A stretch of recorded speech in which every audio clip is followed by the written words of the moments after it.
এই বাংলাদেশে মহিলাদের জন্য বাইরে নামাজের তেমন কোনো ব্যবস্থা নেই বললেই চলে। এক্ষেত্রে করণীয় কি? বাসায় এসে নামাজ পড়লে কি হবে? না, মা বোনরা বাইরে যদি যান, ওয়াক্ত হয়ে গেলে নামাজ পড়ে ফেলতে হবে, বাসায় এসে নামাজ পড়লে হবে না। যদি ওয়াক্ত শেষ হয়ে যায়, ওয়াক্ত থাকতে থাকতে বাসায় আসতে পারলে তখন আপনি এসে পড়তে পারেন, অসুবিধা নেই। কারণ আল্লাহ বলেছেন ইন্নাস সালাতা কানাত আলাল মুমিনিনা কিতাবাম মাওকুতা, ঈমানদারদের জন্য নামাজ ওয়াক্ত অনুযায়ী পড়াটাকে ফরজ করা হয়েছে। ওয়াক্ত চলে গেলে আপনি মনোমত করবেন হবে না। তাহলে এখন কথা হলো, বাইরে নামাজের ব্যবস্থা নাই, তাহলে কি করবো? আপনার আগে থেকে প্ল্যান থাকবে, আপনি কোথায় যাবেন, কোন ওয়াক্ত নামাজ কোথায় পড়বেন, পরিকল্পনা করবেন, তাহলে ইনশাআল্লাহ মিস হবে না।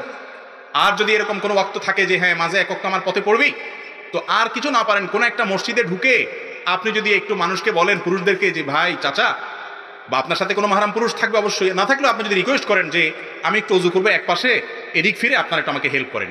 বাংলাদেশে কোনো মানুষকে অসুবিধা করবে মসজিদে? আমার তো মনে হয় না ইনশাআল্লাহ। এরপরে সেটা শেষ করে আপনি মসজিদে কোনো এক পাশে নেকাব হেজাব পরা অবস্থায় যদি আপনার অন্তত ফরজ নামাজটা অন্তত পড়ে ফেলতে পারেন, বাস আপনি দায়মুক্ত হয়ে গেলেন। অনেক মা বোনরা আছেন 5 ওয়াক্ত নামাজি, বাইরে গেলে বলে কোথায় পড়বো, ঝামেলা, বাসায় এসে পড়বো, ওয়াক্ত শেষ হয়ে গেলে পড়ে। এই কাজটা হারাম এবং গুনাহগার হবেন এর জন্য।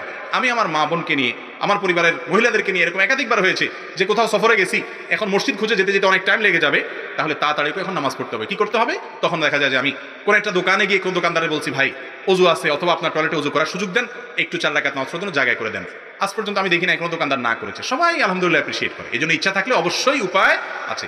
কিন্তু শহরে যে সমস্ত মসজিদে বিভিন্ন মহিলারা বাহিরে কেনাকাটার জন্য, ডাক্তার দেখানোর জন্য বিভিন্ন প্রয়োজনে আসে বা সফরে আসে, এই সমস্ত জায়গাগুলোতে মহিলাদের নামাজের একটা অ্যারেঞ্জ অবশ্যই আয়োজকরা, মসজিদ কমিটির লোকদের রাখা উচিত, যাতে করে তারা নামাজ আদায় করতে পারে। আব্দুল্লাহ জাহাঙ্গীর রহমাল্লাহ বলতেন, মহিলারা তো বাসায় থাকবে, বাসার কাজ কাম করবে, তারা ভেতর সাইডটা দেখবে, পুরুষরা আউট সাইড দেখবে। ইসলাম এভাবে বন্টন করেছে, এটাই সুষ্ঠু, এটাই শান্তির জন্য উপায়। কিন্তু মহিলারা যেভাবে হোক বাইর হয়ে গেছে, এখন যখন বাইর হয়ে গেছে, আমরা যদি বলি না নামাজ পড়তে পারবে না, মসজিদে আসতে পারবে না, তো বেনামাজি থাকবে।